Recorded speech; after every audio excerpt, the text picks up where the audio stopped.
Why the frick is there super? Alright, so today I want to talk about a couple of the things that I have noticed in the recent side order game. I'm pretty hyped because it's been out for about, what is it, like a week and a half now? About 2 weeks now. And, let's just say it's not what I anticipated it to be. So, go ahead and laying it out for you. Last video on the theories, that was all completely wrong. It was terrible, actually. I got everything wrong about it. But I think that the reason why I got it wrong is because they didn't really focus a lot on the story. I mean, sure, there was like a base plotline and everything, but it just didn't feel like it went as deep as most other games, I guess. Because this one, oh yeah, they have this little villain, but there's not really any backstory or anything to him. By the way, there's gonna be spoilers for Side Order here, so yeah, that's just pointing that out, the obvious.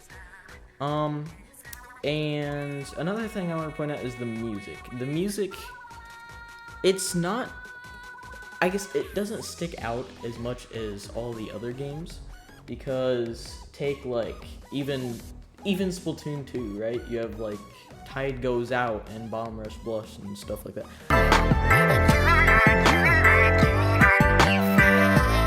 Like, those are iconic songs, and there's plenty of them in these like story modes, and they all kind of stick out, and it's really nice. But in Side Order, I just don't feel that. In Octo Expansion, basically almost every single song was just an absolute banger.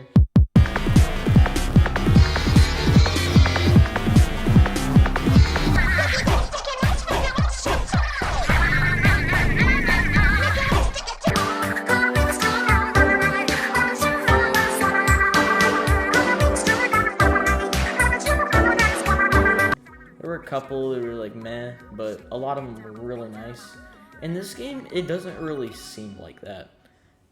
I mean, like, there are a couple good ones. Like, there's the, number 47 Onward, for example. That's probably one of the best Splatoon songs, but, I mean, it's just not good. I mean, there's the Spectrum Obligado, or whatever it's called.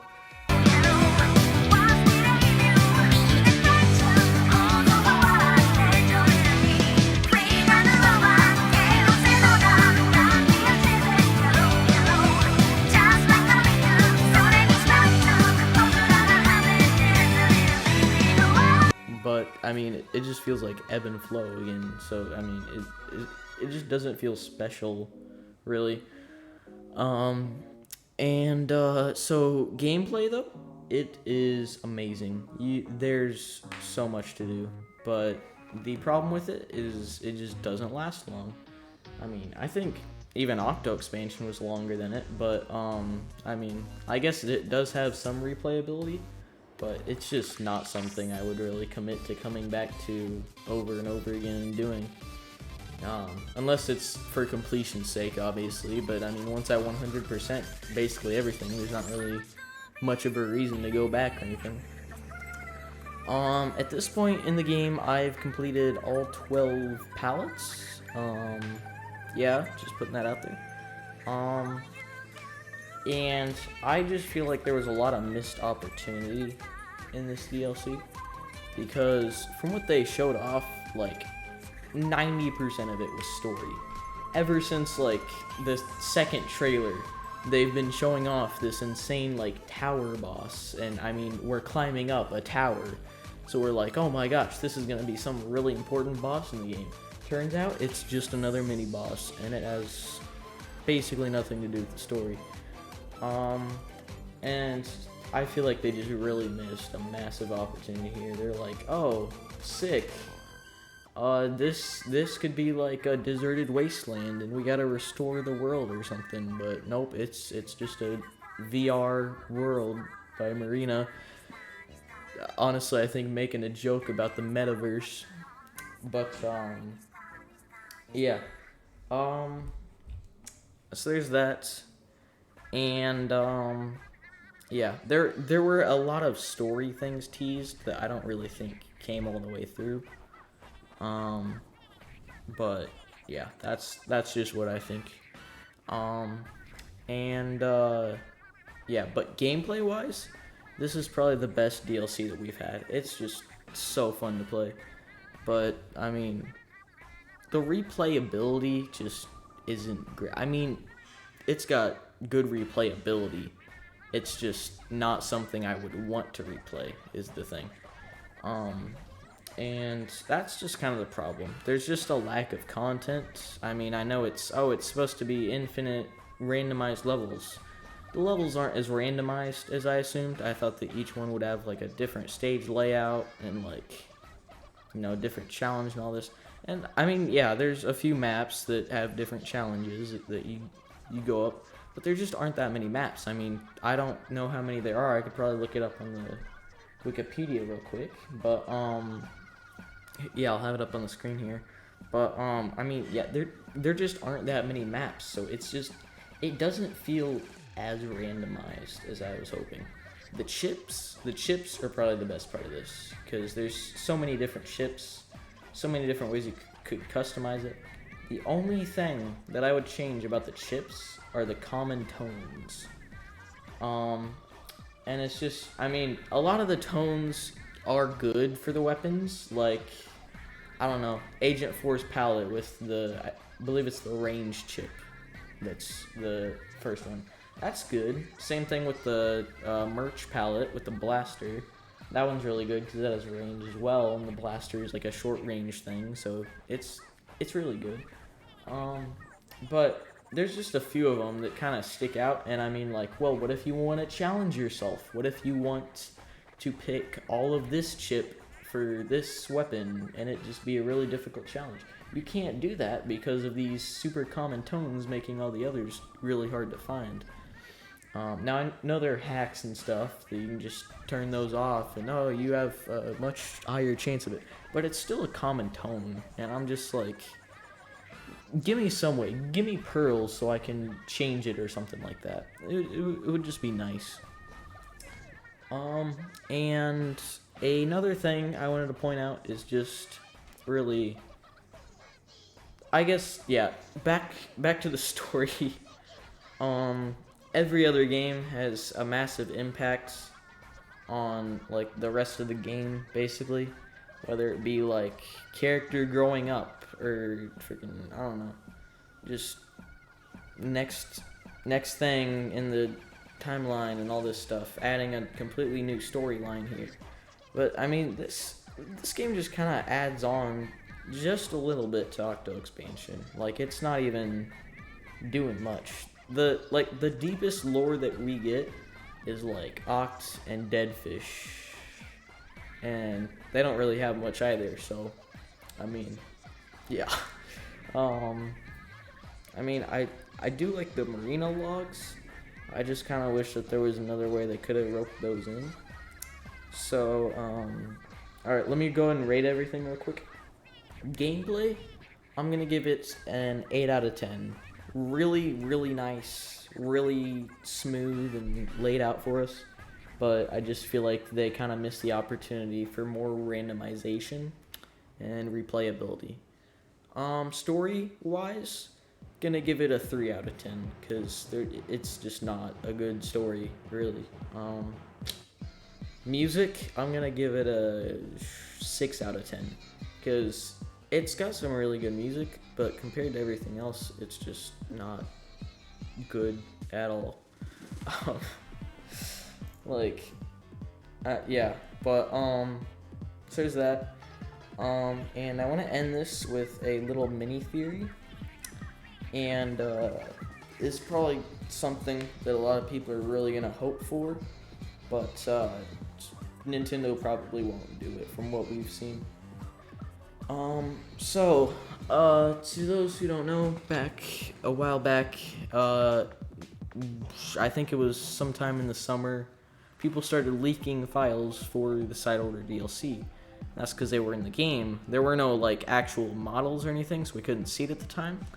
And Nintendo had them, like, since even like the beta, I believe, like the what's it called, test fire, yeah, the global test fire, and yeah, so it was just really interesting to see it, and you know, the next season, I think they took them all out, but it's just really odd that a company would leave something like that in the game files and just like not even realize, I guess.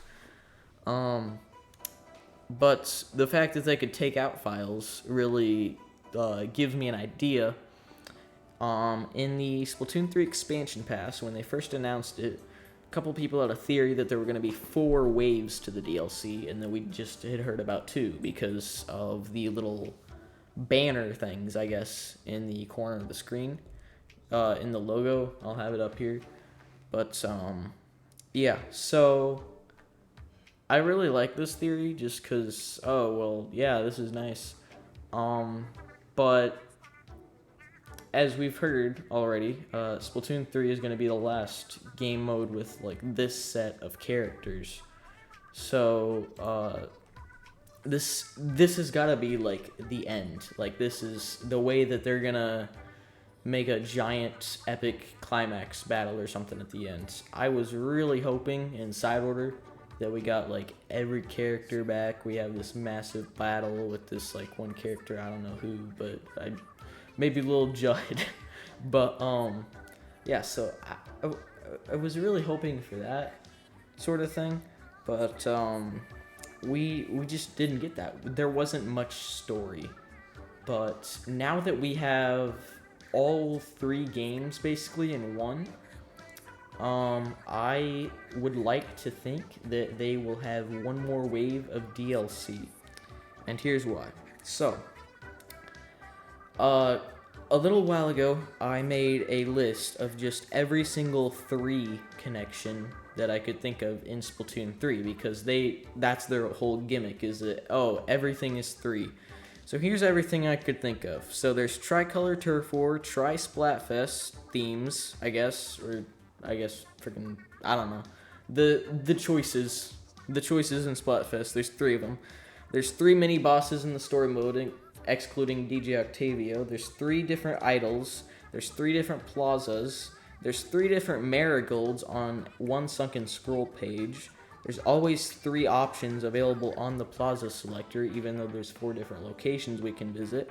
We have the Tri-Stringer, Tri-Slosher, which isn't actually from Splatoon 3, it's just in the Splatoon series, but I thought I'd just mention that. We have Callie, Marie, and Captain, the sort of 3 helpers on your journey in the story mode. There are 3 waves in Salmon Run, 3 minutes in Turf War, 3 losses in a series in Anarchy. There's 3 people running the same shop, excluding Harmony. Yes, this counts for the Ammonite shop because it's like 3 different sets of people, basically.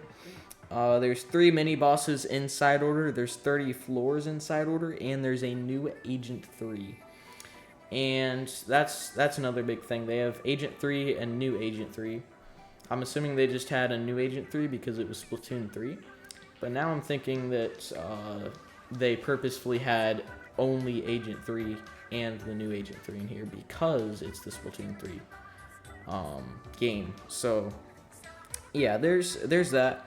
So I thought, with all these little small things, why not make your big DLC expansion pass have something to do with 3? Side Order doesn't have anything to do with 3. It's all about Splatoon 2, and it barely has any story in it to end out these characters. And Inkopolis Plaza certainly doesn't have anything to do with 3. That's all the base game plaza and all that. So my theory is that we're going to have one more wave of DLC. They're probably going to announce it over the summer or something. That's my best bet, because I think that's the final season, is in the summer. It might be drizzle season, but that's just whatever. I don't know. And so yeah, that's my theory. I'm sure they're going to announce like one last thing, and it's going to be like one final DLC for us to play, because we know they can hide the files from us.